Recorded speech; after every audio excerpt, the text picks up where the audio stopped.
Previous lecture में हम लोगों ने देखा कि कैसे हम डिकम्पोजिशन की हेल्प से एक रिलेशन के अंदर रिडंडेंसी को मिनिमाइज कर सकते हैं और इंसर्शन, अपडेशन तथा डिलीशन एनोमलीज को रिमूव कर सकते हैं। इसके अलावा हमने ये भी डिस्कस किया कि नॉर्मल फॉर्म्स क्या है और नॉर्मल फॉर्म्स के डिफरेंट टाइप्स कौन से हैं, कैसे हम एक रिलेशनल स्कीमा को फर्स्ट नॉर्मल फॉर्म के अंदर कन्वर्ट करते हैं और कैसे हम एक रिलेशनल स्कीमा को सेकंड नॉर्मल फॉर्म के अंदर कन्वर्ट करते हैं। तो आज के इस लेक्चर में मेनली हम लोग फोकस करेंगे third normal form and boys code normal form यानी कि 3NF एंड BCNF पर। तो आज के इस लेक्चर के लिए कंटेंट्स है third normal form. Third normal form की जो अल्टरनेटिव डेफिनेशन है वो क्या है, boys code normal form, third normal form और बॉयज कोड नॉर्मल फॉर्म के अंदर क्या डिफरेंस है, और एक कुछ एग्जांपल्स के हेल्प से हम दोनों के बीच के डिफरेंस को क्लियर करेंगे। तो स्टार्ट करते हैं थर्ड नॉर्मल फॉर्म के साथ। तो जब हमने आर्मस्ट्रॉन्ग एक्सियोम्स को, आर्मस्ट्रॉन्ग के रूल्स को डिस्कस किया था फंक्शनल डिपेंडेंसीज के लिए, उस टाइम हमने ट्रांजिटिविटी रूल को भी डिस्कस किया था। तो ट्रांजिटिविटी रूल यह कहता है कि अगर हमारे पास में एक्स एक सेट ऑफ एट्रीब्यूट है, वाई एक सेट ऑफ एट्रीब्यूट है और एक जेड सेट ऑफ एट्रीब्यूट है। तो अगर एक्स जो सेट ऑफ एट्रीब्यूट जेड को डिटरमाइन करता है या फिर जेड जो है वो फंक्शनली एक्स पे डिपेंडेंट है और जो वाई जो है वो फंक्शनली जेड पे डिपेंडेंट है, तो ट्रांजिटिविटी रूल से हम ये कह सकते हैं कि जो वाई जो है वो भी फंक्शनली एक्स पे डिपेंडेंट है या फिर एक्स भी फंक्शनली वाई को डिटरमाइन करता है। तो ट्रांजिटिविटी रूल जैसे यहाँ पे हम ये देख सकते हैं कि जो एफ टी एक्स जो ये एक्स डिटरमाइंस वाई या फिर Y is functionally dependent on X जो है किसी रिलेशनल स्कीमा आर के अंदर एक ट्रांजिटिव डिपेंडेंसी होगी अगर अगर उसके अंदर कोई जो रिलेशनल स्कीमा के अंदर एट्रीब्यूट जेड जो कि की का पार्ट नहीं है, वो उसके लिए वो एट्रीब्यूट जेड एक्स एक्स पे डिपेंड करता है और जो एट्रीब्यूट सेट वाई जो है वो जेड पे डिपेंड करता है। तो जो एक्स जो है वो वाई को भी डिटरमाइन करेगा या फिर वाई जो है वो एक्स पे भी डिपेंड करेगा। तो इसको तो हम इस केस में जो वाई एक्स पे डिपेंडेंट है उस फंक्शनल डिपेंडेंसी को ट्रांजिटिव डिपेंडेंसी कह सकते हैं। तो डायग्राम के अंदर हम लोग देख सकते हैं एक्स डिटरमाइंस, जो यहाँ पे जो की है वो एक्स को डिटरमाइन कर रही है और जो एक्स जो है वो ए को डिटरमाइन कर रहा है। और तो इस केस में हम ये कह सकते हैं कि जो एट्रीब्यूट ए है वो की पे भी डिपेंड करता है। तो यहाँ पे जो आपको ट्रांजिटिव जो सेकंड केस के अंदर जो एट्रीब्यूट ए जो कि एक प्राइम एट्रीब्यूट है यानी कि की का पार्ट है, वो एक नॉन प्राइम एट्रीब्यूट पे डिपेंड कर रहा है। तो जो ट्रांजिटिविटी रूल से तो यहाँ पे एक नॉन प्राइम एट्रीब्यूट जो x है वो भी आपके की एट्रीब्यूट या प्राइम एट्रीब्यूट a को डिटरमाइन कर रहा है। तो आगे हम देखेंगे अल्टरनेटिव डेफिनेशन के अंदर कि जो आपका जो अगर जो सेकंड रूल है वो भी थर्ड एनएफ के अंदर ये जो केस 2 है वो भी आपका यहाँ पे अलाउड होता है। तो जो थर्ड नॉर्मल फॉर्म की डेफिनेशन जो है यहाँ पे ये कहती है कि एक relation schema R third normal form में तभी होगा कि अगर वो पहले से सेकंड नॉर्मल फॉर्म में है तथा उसके अंदर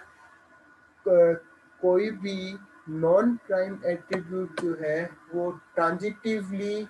उस रिलेशन की प्राइमरी की पे डिपेंडेंट नहीं हो। तो अगर अगर किसी रिलेशन स्कीमा आर के अंदर कोई भी नॉन प्राइम एट्रीब्यूट ट्रांजिटिवली उस रिलेशन की प्राइमरी की पे डिपेंड होता है तो वो रिलेशन स्कीमा फिर उस केस में थर्ड नॉर्मल फॉर्म के अंदर नहीं होगा। तो सीधा सा मतलब यही निकलता है कि कोई भी नॉन प्राइम एट्रीब्यूट यानी कि जो की प्राइमरी की का पार्ट नहीं है वो ट्रांजिटिवली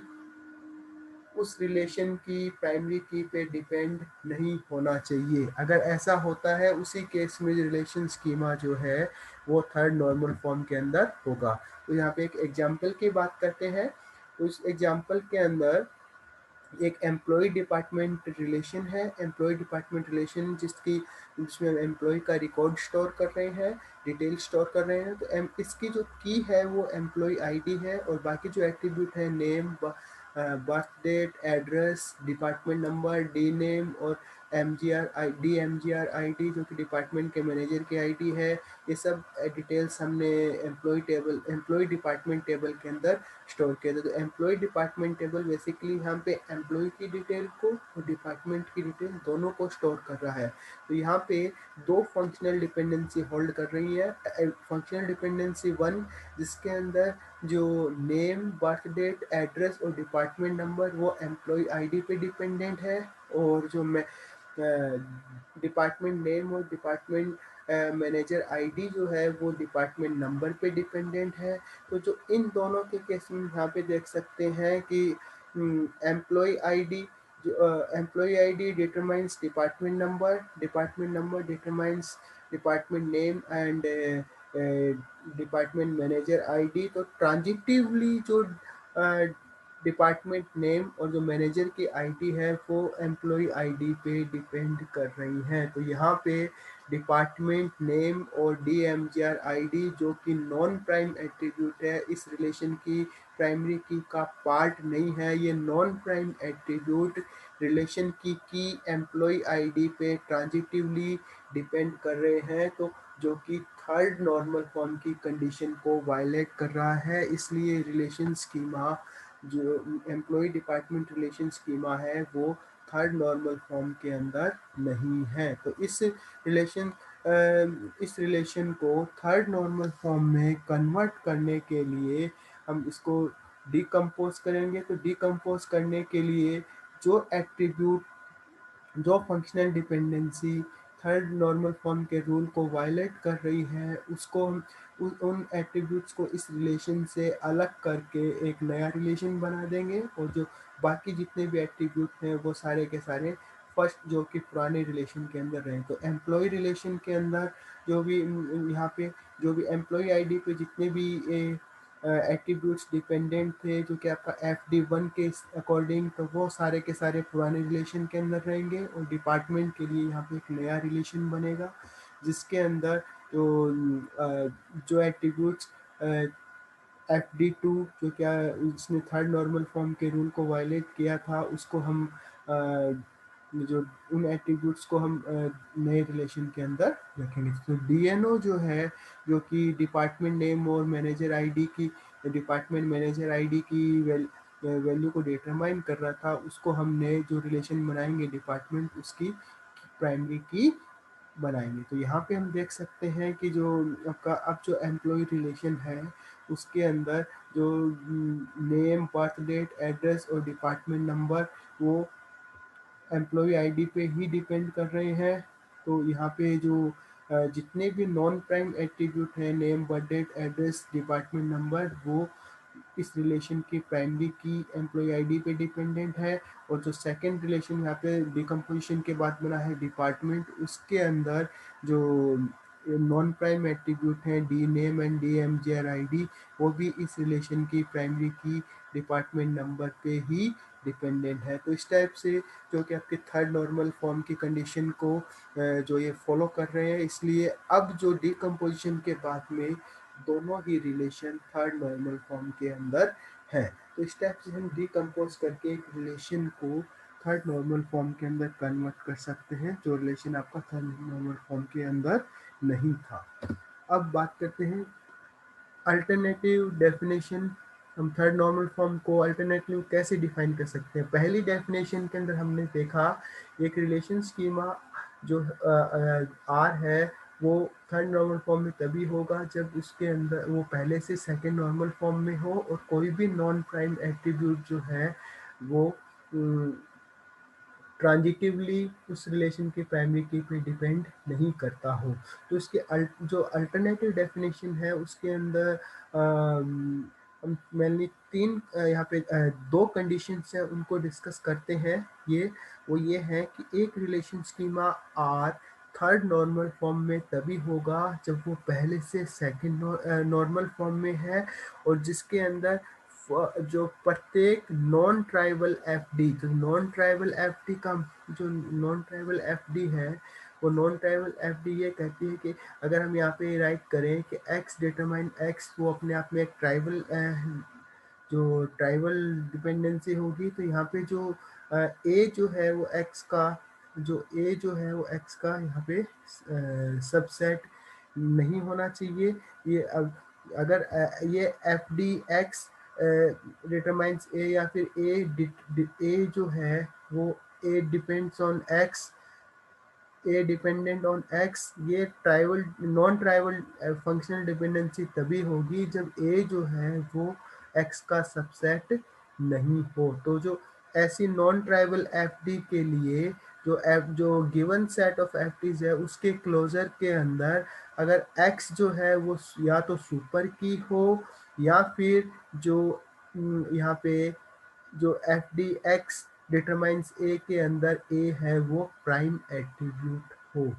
तो ये अल्टरनेटिव डेफिनेशन अगेन अगर इसको डिस्कस करें तो ये कहता है कि एक relation schema R third normal form में तभी होगा जब ये पहले से सेकंड नॉर्मल फॉर्म में हो, और जो पट, जो प्रत्येक each and every non tribal F D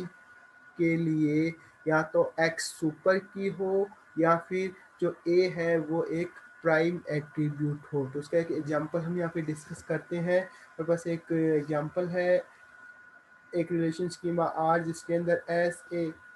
I P 4 attributes हैं, और फंक्शनल डिपेंडेंसीज का जो सेट है वो ये है S और I, जो P जो है वो S और I पे डिपेंडेंट है, और A जो है वो S पे डिपेंडेंट है। तो यहाँ पे इस जो इस रिलेशन स्कीमा की जो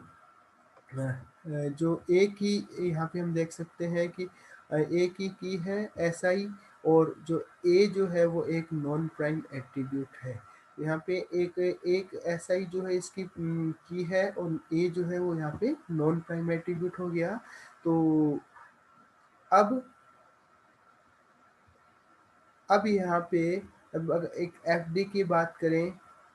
एस डिटरमाइंस ए, तो ये जो है थर्ड नॉर्मल फॉर्म ऐसा की कंडीशन को वायलेट करता है, क्योंकि एस जो है वो एक सुपर की नहीं है। और जो यहाँ पे नोट करने वाली बात ये भी है कि पहले हम ये चेक करेंगे सेकंड नॉर्मल फॉर्म में है या नहीं। तो सबसे पहली बात, जो एस आई अगर इस रिलेशन की प्राइमरी की है, तो जो एस जो है वो अपने जो एक तरीके से यहाँ पे एस जो है प्राइमरी की का पार्ट है, और एस अगर ए को डिटरमाइन कर रहे हैं, या फिर ए जो केवल एस पे ही डिपेंडेंट है, तो एक पार्शियल डिपेंडेंसी होगी। तो पार्शियल डिपेंडेंसी होगी तो जो ये relation schema second normal form के अंदर ही नहीं है। तो सेकंड नॉर्मल फॉर्म के अंदर जब ये रिलेशन स्कीमा नहीं है, तो थर्ड नॉर्मल फॉर्म में हमें इसको चेक करने की जरूरत ही नहीं है कि relation schema third normal form में होगा या नहीं। अब बात करते हैं हम boys squad normal form BCNF की। तो जो BCNF जो है वो आपका थर्ड नॉर्मल फॉर्म से भी ज़्यादा स्ट्रिक्टर है, स्ट्रॉन्गर है। तो जो BCNF की जो डेफिनेशन जो है वो ये कहती है कि जो हमने अभी देखा था थर्ड नॉर्मल फॉर्म की अल्टरनेटिव डेफिनेशन को, जिसके अंदर ये था कि एक रिलेशन स्कीमा R जो है BCNF में तभी होगा जबकि पहले से आपका सेकंड नॉर्मल फॉर्म में हो, और जो प्रत्येक जो उसमें नॉन ट्राइबल एफडी के लिए या तो एक्स सुपर की हो, या फिर ए जो है वो प्राइम एट्रीब्यूट हो। तो जो BCNF के अंदर जो सेकंड वाली कंडीशन ए एक प्राइम एट्रीब्यूट है वो यहाँ पे एब्सेंट होती है। तो जो एक रिलेशन स्कीमा BCNF में तभी होगा जब each and every non tribal FD जो कि आपके एफडीज के क्लोजर सेट के अंदर x A dependent on x है, उसके लिए एक्स केवल और केवल सुपर की है। तो तभी वो रिलेशन स्कीमा जो है वो बॉयज़ कोड नॉर्मल फॉर्म में होगा। तो सिंपल सा जो मीनिंग है बॉयज़ कोड नॉर्मल फॉर्म का वो यही है कि बॉयज़ कोड नॉर्मल फॉर्म के लिए जितने जो भी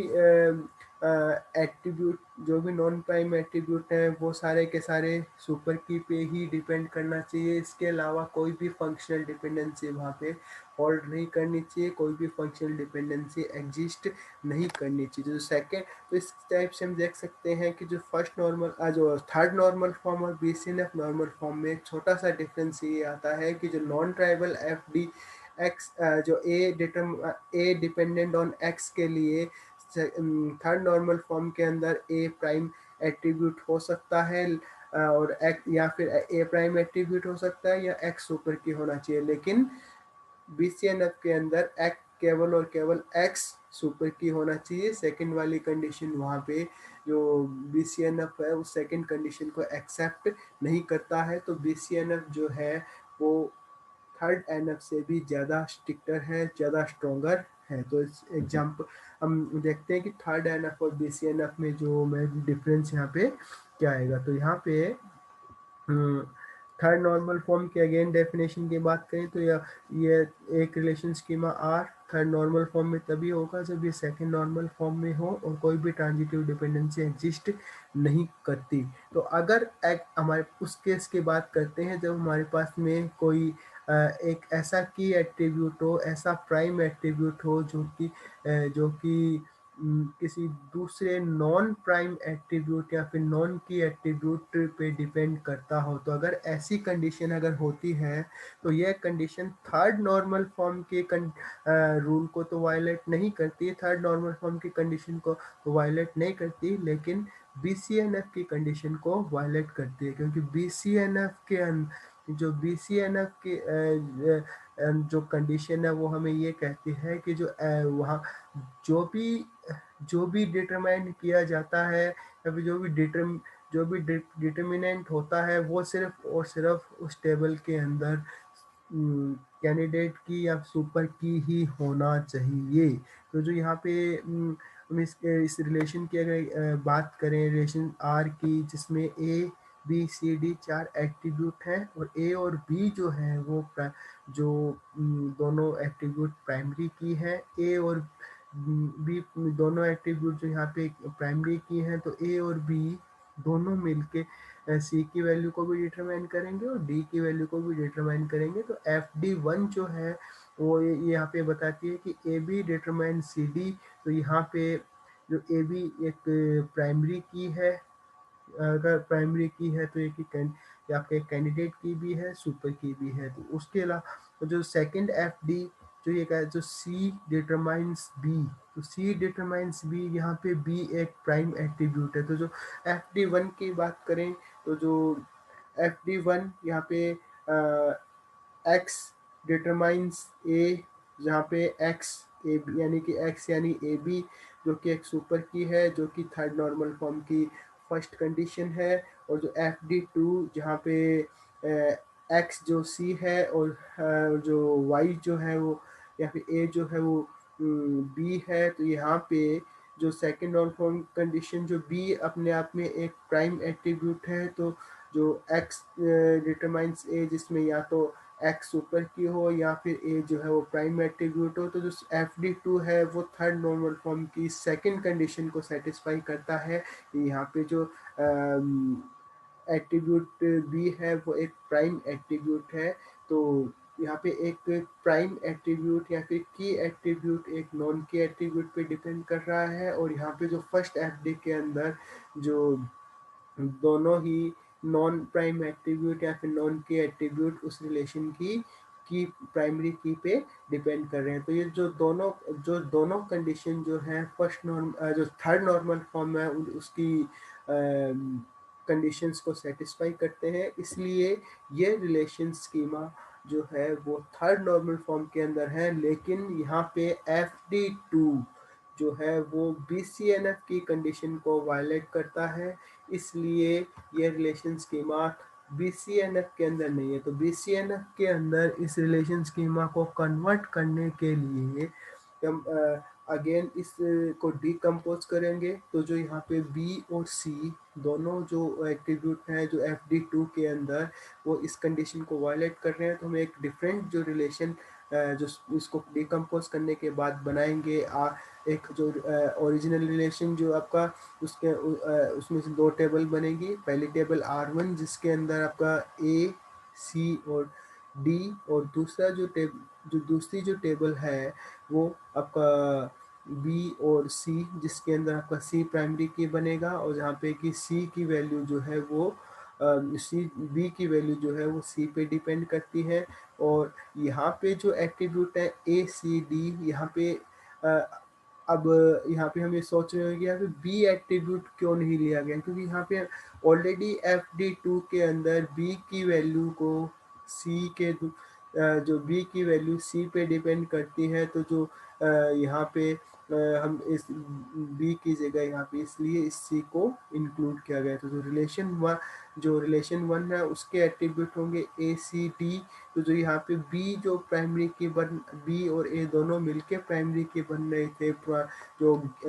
ऑल्ट रिलेशन के अंदर, तो डिकम्पोजिशन के बाद में जो फर्स्ट रिलेशन के अंदर अब ए और सी दोनों मिलके प्राइमरी की होंगे, और जो आपका सेकेंड रिलेशन है उसके उसके अंदर जो सी एट्रीब्यूट है वो उस रिलेशन के प्राइमरी की होगा। तो अब जो ये दोनों रिलेशंस हैं वो BCNF के अंदर है, BCNF की कंडीशन को सेटिस्फाई करते हैं। तो मैं एक और एग्जांपल की बात करते हैं जहाँ पे एक रिलेशन R है जो कि सिटी, स्ट्रीट और जिप कोड, जो कि जिप कोड या फिर पिन कोड जिसे कह सकते हैं, इनका डेटा इनका रिकॉर्ड स्टोर कर रहा है, और उसके अंदर इसको हम सिंपली CS और Z के नाम से यहाँ पे एब्रीवेट कर सकते हैं। तो जो given set of functional dependency वो ये है कि जो सिटी और स्ट्रीट दोनों मिलके जिप कोड को डिटरमाइन करते हैं, और जिप कोड जो है वो सिटी को डिटरमाइन करता है। तो यहाँ पे इस रिलेशन के अंदर अगर हम कैंडिडेट कीज की बात करें तो पहली कैंडिडेट की यहाँ पे CS है, और दूसरी कैंडिडेट की जो है वो ZS है, क्योंकि ZS से मिलकर जो उसको ZS के जो है वो भी यहाँ पे सिटी को डिटरमाइन करता है। तो इस रिलेशन के ये रिलेशन जो है वो थर्ड NF के अंदर है, क्योंकि यहाँ पे जो CS जो है CS यहाँ पे एक प्राइमरी इस रिलेशन की कैंडिडेट की है, और जो एट्रीब्यूट Z है वो कैंडिडेट की पे डिपेंड कर रहा है, और यहाँ पे जो C जो है वो प्राइम एट्रीब्यूट है यानी कि की का पार्ट है, और वो यहाँ पे जो दूसरे एट्रीब्यूट पे डिपेंड कर रहा है। तो जो यहाँ पे जो थर्ड नॉर्मल फॉर्म की जो ये जो फर्स्ट जो FD है वो थर्ड नॉर्मल फॉर्म की फर्स्ट कंडीशन को सेटिस्फाई करती है, जो आपका सेकंड FD है वो थर्ड नॉर्मल फॉर्म की सेकंड कंडीशन को सेटिस्फाई करती है। इसलिए ये रिलेशन स्कीमा जो है वो थर्ड नॉर्मल फॉर्म के अंदर तो है, लेकिन जो FD2 जहाँ पे एक जो प्राइम एट्रीब्यूट दूसरे एट्रीब्यूट पे डिपेंड कर रहा है वो BCNF की कंडीशन को वायलेट कर रहा है। तो ये रिलेशन इसलिए यह रिलेशन स्कीमा जो है वो आपका BCNF के अंदर नहीं है, क्योंकि यहाँ पे हम जो सिटी जो है सिटी उसको स्टोर यहाँ पे नहीं कर सकते, क्योंकि जिप कोड जो सिटी अगर हमें स्ट्रीट का पता नहीं है, सिटी और स्ट्रीट दोनों का पता सिटी और स्ट्रीट का पता नहीं है, तो हम जिप कोड का पता नहीं लगा सकते। तो इसलिए ये एक तरीके से इंसर्शन एनोमली को इंट्रोड्यूस करते। तो इस रिलेशन को हम BCNF में कन्वर्ट करने के लिए हम इसको दो रिलेशंस के अंदर डिकम्पोज करेंगे। तो फर्स्ट रिलेशन जो है उसके अंदर आपका Z और C जो कि जिप कोड और सिटी, क्योंकि जिप कोड की हेल्प से हम सिटी को डिटरमाइन कर सकते हैं। और दूसरा जो आपका दूसरा रिलेशन R2 जिसके अंदर पर स्ट्रीट और ज़िप कोड। तो जो यहाँ पे हम ये देख सकते हैं कि बीसीएनएफ के अंदर जब भी हमने इस रिलेशन को कन्वर्ट किया, तो जो अ, एफडी2 तो होल्ड हो रही है, लेकिन एफडी1 यहाँ पे होल्ड नहीं हो रही है। एफडी जो है जो जेड यानी कि जिप कोड जो है सिटी और स्ट्रीट दोनों पे डिपेंड करता है। ये एफडी बीसीएनएफ में कन्वर्ट करने के बाद यहाँ पे होल्ड नहीं हो रही। तो एफ जो इसलिए इसलिए एक बेटर डेटाबेस डिजाइन के लिए यह कहा जाता है कि जो हमें किसी डेटाबेस को अगर नॉर्मलाइज करना हो, तो हमें उस डेटाबेस को थर्ड नॉर्मल फॉर्म तक ही नॉर्मलाइज करना चाहिए, क्योंकि क्योंकि जो थर्ड नॉर्मल फॉर्म तक जितने भी डिपेंडेंसीज ओरिजिनली जितनी भी डिपेंडेंसीज होती हैं, वो सारी डिपेंडेंसीज प्रिजर्व होती हैं। जबकि बीसीएनएफ के अंदर हम जब किसी रिलेशन को डिकम्पोज करते हैं बीसीएनएफ के अंदर, तो हो सकता है कि डिपेंडेंसी प्रिजर्विंग हो या फिर डिपेंडेंसी प्रिजर्विंग नहीं हो। तो प्रीवियस एग्जांपल के अंदर हमने ये देखा था कि कन्वर्ट करने के बाद में भी जो डिपेंडेंसी प्रिजर्विंग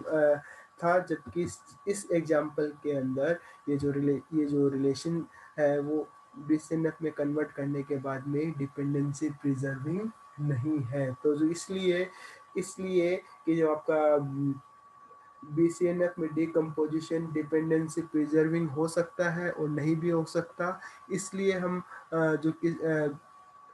बीसीएनएफ तक किसी रिलेशन को नॉर्मलाइज करना प्रीफर नहीं करते। इसलिए हम जनरली ये कहते हैं कि जो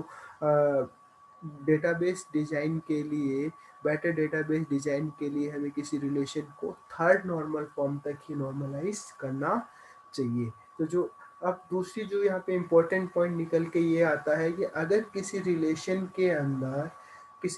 स्कीमा के अंदर अगर केवल और केवल दो ही एट्रीब्यूट हो, तो वो रिलेशन स्कीमा हमेशा और हमेशा बीसीएनएफ के अंदर होता है, बीसीएनएफ की कंडीशन को सेटिस्फाई करता है। तो जो दो एट्रीब्यूट के साथ कोई भी रिलेशन हो, वो हमेशा और हमेशा बॉयज कोड नॉर्मल फॉर्म के अंदर होता है। तो आज के इस लेक्चर में हम लोगों ने देखा कि थर्ड नॉर्मल फॉर्म क्या होता है, ट्रांजिटिव डिपेंडेंसी क्या होती है, थर्ड नॉर्मल फॉर्म को हम अल्टरनेटिवली कैसे डिफाइन कर सकते हैं, boys code normal form BCNF क्या होता है, बीसीएनएफ और थर्ड नॉर्मल फॉर्म के अंदर क्या डिफरेंस है। Thank you.